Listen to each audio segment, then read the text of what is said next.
कि वो लोगों के हकूक पे डाका डाल रहा है।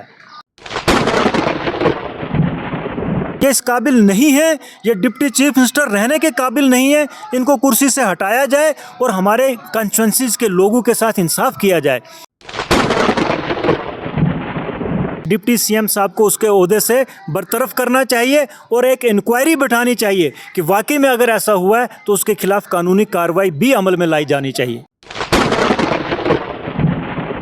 कि इसमें उमर अब्दुल्ला साहब की मिली भगत है। वो कभी भी नहीं चाहते कि राजौरी पुंछ की जो बाकी कॉन्स्टिट्यूएंसीज हैं इनकी डेवलपमेंट हो। लोगों के साथ नाइंसाफी है, गद्दारी है राजौरी पुंछ के लोगों के साथ। वो नेशनल कॉन्फ्रेंस मुकम्मल तौर पर फेल हो चुकी है लोगों के मसाइल को एड्रेस करने में। तो उनके एमएलएज को लोगों के बीच में जाना मुश्किल हो रहा है। तो इसीलिए उनके एमएलएज जो हैं बगावत पर हैं कि आपने इलेक्शन से पहले लोगों के साथ जो वादे किए थे वो कुछ और थे, अभी आप जो काम कर रहे हैं वो कुछ और हैं। तो लिहाजा नेशनल कॉन्फ्रेंस के बीच में बहुत बड़ी बगावत है। अपने इलाके और अपने देश के विकास में सरकार से बड़ा रोल जो है वो जनता का होता है, क्योंकि जनता ही सरकार चुनती है। और वोट करते समय हर एक इंसान को बड़ा ही सोच समझकर वोट करना चाहिए, क्योंकि आपके बच्चों का भविष्य, आपका भविष्य और अपने देश का विकास जो है वो आपके हाथों में है। जय हिंद साथियों। जम्मू कश्मीर के deputy chief minister Surendra Choudhary, उनकी अपनी पार्टी के लोग उनसे नाराज़ हैं। उस पर बातचीत करने के लिए मेरे साथ फारूक इनकलाबी जी हैं। इनकलाबी जी, कैसे देखते हैं आप? देखते हैं एक ऐसी पार्टी जो उनके अपने जो एमएलए हैं वो उनसे नाराज़ हैं, क्या कुछ कारण है और कैसे देखते हैं? आपका बहुत बहुत शुक्रिया कि एक बहुत ही इम्पॉर्टेंट इशू पे आज आपने बात करने का मौका दिया है और अपना कीमती वक्त दिया है।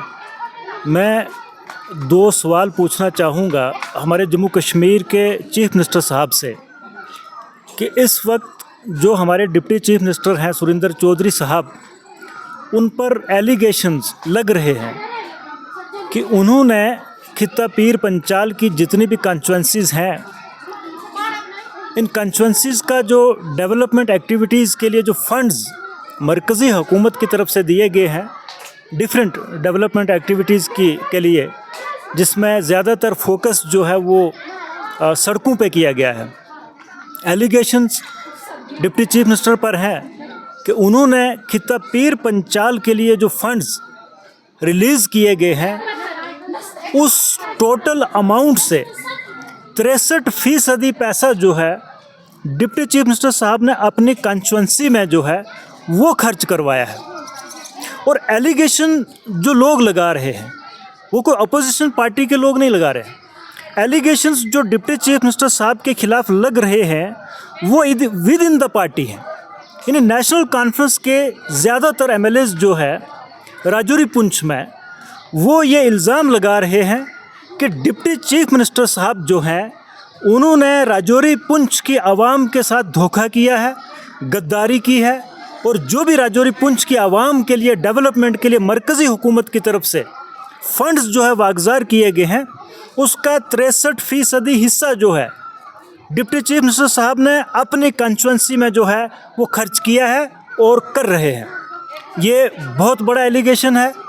इस पे अभी तक, और ये कोई 1-2 दिन की बात तो है नहीं, पिछले 3-4 माह से हम ये बात नेशनल कॉन्फ्रेंस के ही एमएलएज से सुनते आ रहे हैं कि ऐसा हो रहा है, ऐसा डिप्टी सीएम साहब कर रहे हैं।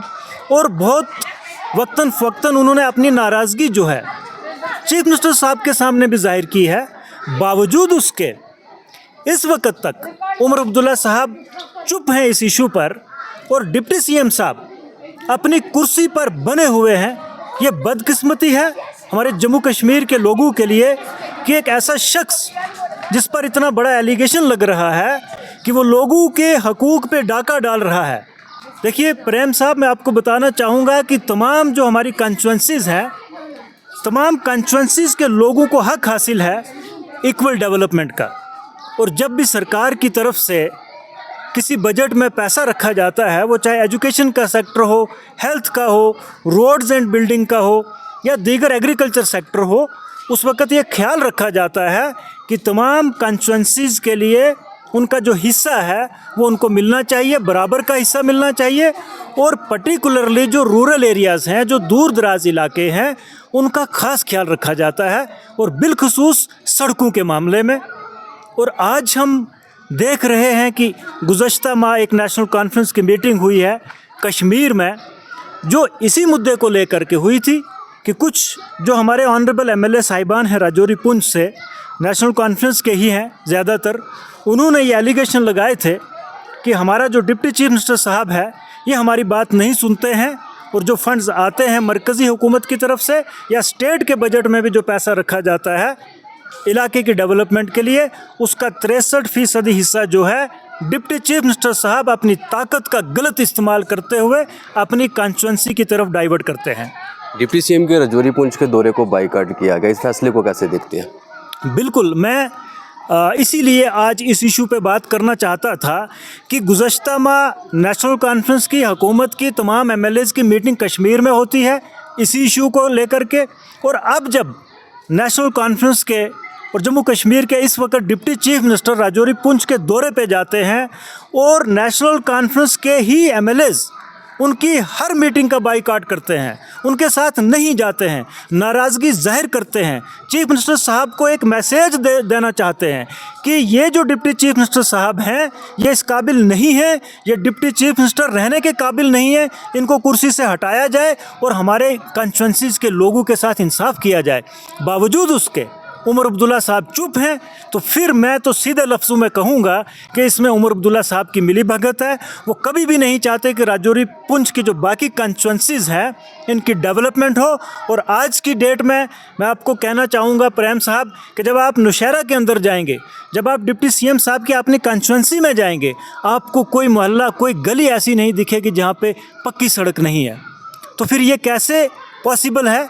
ये इसी वजह से पॉसिबल है कि Budhal constituency, Darhal constituency, Rajouri constituency, Surankote, Poonch, Mendhar, हमारी जितनी भी ये कॉन्स्टिट्यूंसीज़ राजौरी पुंछ की हैं, तमाम कॉन्स्टिट्यूंसीज़ का जो डेवलपमेंट के लिए पैसा मरकज़ी हुकूमत की तरफ से या स्टेट बजट में रखा गया, वो डिप्टी सीएम साहब ने अपनी ताकत का इस्तेमाल करके अपनी कॉन्स्टिट्यूंसी की तरफ जो है पूरे का पूरा पैसा डाइवर्ट किया है, और वो रुक नहीं रहे और ना उमर अब्दुल्ला साहब उनको रोक रहे हैं। तो ये हमारी बदकिस्मती है। आज भी अगर वो डिप्टी सीएम हैं तो मुझे लगता है कि ये एक किस्म से जम्मू कश्मीर में जो जमहूरियत है उस पे दाग है कि इस किस्म के लोग अभी भी इतनी बड़े ओहदे पर फाइज हैं जिन पर इतना एलिगेशन लगा है। और मैं एक बात फिर से दोहराऊंगा कि जो एलिगेशंस डिप्टी सीएम साहब पर लगे हैं वो अपोजिशन पार्टीज़ की तरफ से नहीं लगाए गए हैं, ये उनकी अपनी जमात के एमएलएज़ ने लगाए हैं। और अगर उनकी जमात के एमएलएज़ ने ये एलिगेशन लगाए हैं, या तो फिर वो एमएलए झूठ बोल रहे हैं, ये तो उमर अब्दुल्ला साहब को अवाम के सामने क्लियर करना चाहिए कि नहीं ये गलत बात है, ये जो एमएलएज़ हैं ये झूठ बोल रहे हैं। तो या फिर अगर एमएलएज़ की बात सच है, हकीकत पर मुबनी है, अगर ये पैसा डाइवर्ट हुआ है कि 63% पैसा राजौरी पुंछ का सिर्फ एक कॉन्स्टिट्यूंसी में लग रहा है, डिप्टी सीएम साहब लगा रहे हैं, तो मुझे लगता है कि फिर उमर अब्दुल्ला साहब को ऐसा करना चाहिए कि डिप्टी सीएम साहब को उसके ओहदे से बरतरफ करना चाहिए और एक इंक्वायरी बिठानी चाहिए कि वाकई में अगर ऐसा हुआ है तो उसके खिलाफ कानूनी कार्रवाई भी अमल में लाई जानी चाहिए। जी सर, वैसे तो भेदभाव नहीं होना चाहिए, नेशनल कॉन्फ्रेंस जम्मू के साथ तो भेदभाव करती आई है, लेकिन राजौरी पुंछ के जो लोग हैं इन्होंने तो भर भर के वोट दिए हैं। फिर क्या कारण रहे होंगे कि राजौरी पुंछ के लोगों के साथ इतनी बड़ी नाइंसाफ़ी जो है वो की जा रही है? देखिए, राजौरी पुंछ की आवाम बहुत हम सादा लोग हैं, इनोसेंट हैं हम। हमारा जो तमाम ये जो पॉलिटिकल पार्टीज़ हैं इन्होंने हमेशा राजौरी पुंछ के लोगों का जो है वो इस्तेसाल किया है। और आज भी इस बार नेशनल कॉन्फ्रेंस पे जम्मू कश्मीर की पूरी आवाम ने, लेकिन बिलखसूस जो हमारा खिता राजौरी पुंछ है, हमारे लोगों ने नेशनल कॉन्फ्रेंस पे जो भरोसा किया कि हम वन साइड वोट पोल करके अपने इलाके की तामीर और तरक्की के लिए जो है वो काम करेंगे, आगे बढ़ेंगे। लेकिन उसके बरक्स हुआ है कि पिछले 2 सालों में नेशनल कॉन्फ्रेंस के लोगों ने राजौरी पुंछ के साथ जो नाइंसाफ़ियाँ की हैं वो इस वक्त लोगों के सामने खुद नेशनल कॉन्फ्रेंस के जो एमएलएज़ हैं वो बयान कर रहे हैं। अभी 2 साल नेशनल कॉन्फ्रेंस की हुकूमत को हुए हैं और नेशनल कॉन्फ्रेंस के एमएलएज़ ये बोल रहे हैं कि 63% पैसा जो डेवलपमेंट एक्टिविटीज़ के लिए राजौरी पुंछ के लिए आया था, वो 63% उसका जो हिस्सा है वो डिप्टी सीएम साहब ने अपनी कॉन्स्टिट्यूंसी में लगाया है। तो फिर आप समझ सकते हैं कि जिस उम्मीद से नेशनल कॉन्फ्रेंस को लोगों ने वोट दिए थे, उस उम्मीद पर नेशनल कॉन्फ्रेंस खरा नहीं उतरी है। और आज जब नेशनल कॉन्फ्रेंस से ये सवाल पूछे जाते हैं, इवन कि उनके जो एमएलएज हैं खुद सवाल पूछ रहे हैं कि डिप्टी सीएम साहब इस किस्म का काम कर रहे हैं, लेकिन उनके खिलाफ उमर अब्दुल्ला साहब बोलने के लिए तैयार नहीं है। तो मैं समझता हूं कि ये लोगों के साथ नाइंसाफ़ी है, गद्दारी है राजौरी पुंछ के लोगों के साथ। वो चाहे डेवलपमेंट की एक्टिविटीज़ में हूँ, वो चाहे सिर्फ डेवलपमेंट एक्टिविटीज़ नहीं, हुकूमत में भी हिस्सेदारी की अगर बात की जाए तो बिलखसूस मैं कहूँगा कि बुद्धल से लेकर के पुंछ तक जो है वो इस इलाके को नज़रअंदाज किया गया है हुकूमत में। पार्टी के अंदर दिन प्रतिदिन वो फूट पड़ती जा रही है, क्या आने वाले समय में बड़ा असर पड़ेगा? देखिए, जिस किस्म के हालात बन रहे हैं और जिस किस्म के बयानात हम नेशनल कॉन्फ्रेंस के जो अंदरूनी खेमा है उनकी लीडरशिप के हम सुनते आ रहे हैं, और जो रवैया इस वक्त बहुत सारे ऑनरेबल एमएलए साहिबान का है जो नेशनल कॉन्फ्रेंस के ही एमएलए हैं, तो मुझे लगता है कि बहुत ज़्यादा देर तक नेशनल कॉन्फ्रेंस की हुकूमत जो है वो नहीं रहेगी। और मुझे ऐसा भी महसूस होता है कि रहनी भी नहीं चाहिए, क्योंकि जो लोग आवाम के साथ धोखा करें, जिन लोगों ने इलेक्शन से पहले लोगों के साथ बड़े बड़े वादे किए हों कि हम आपको 12 गैस सिलेंडर फ्री देंगे, हम आपको बिजली मुफ्त कर देंगे, हम 1 लाख से ज़्यादा बेरोज़गार नौजवानों को सरकारी नौकरियां देंगे, और हुकूमत में आते ही वो तमाम अपने वादे भूल जाते हैं और फिर वही गैस महंगा भी हो जाता है, बिजली महंगी हो जाती है। जो सरकारी नौकरियां देने की बात की गई थी उनको आउटसोर्स कर दिया जाता है। 25,000 से ज़्यादा लोगों को रिक्रूट किया गया आउटसोर्सिंग के ज़रिए, यानी पंजाब, राजस्थान, गुजरात की कंपनीज़ को ठेका दिया गया रिक्रूटमेंट के लिए। गेस्टेड ऑफिसर्स की पोस्ट पे कंपनी इस वक्त जो है हायर कर रही है जम्मू कश्मीर के नौजवानों को। ये हालत जम्मू कश्मीर के पढ़े लिखे बेरोज़गार नौजवानों की नेशनल कॉन्फ्रेंस ने की है। तो मुझे लगता है कि बहुत जल्द नेशनल कॉन्फ्रेंस की हुकूमत नहीं रहेगी, और मैं अल्लाह से भी यही दुआ करता हूँ कि इस किस्म की जालिम हुकूमत जो है ये नहीं रहनी चाहिए। लोग कहते हैं कि सरकार ज़्यादा देर नहीं चलेगी, आप कैसे देखते हैं?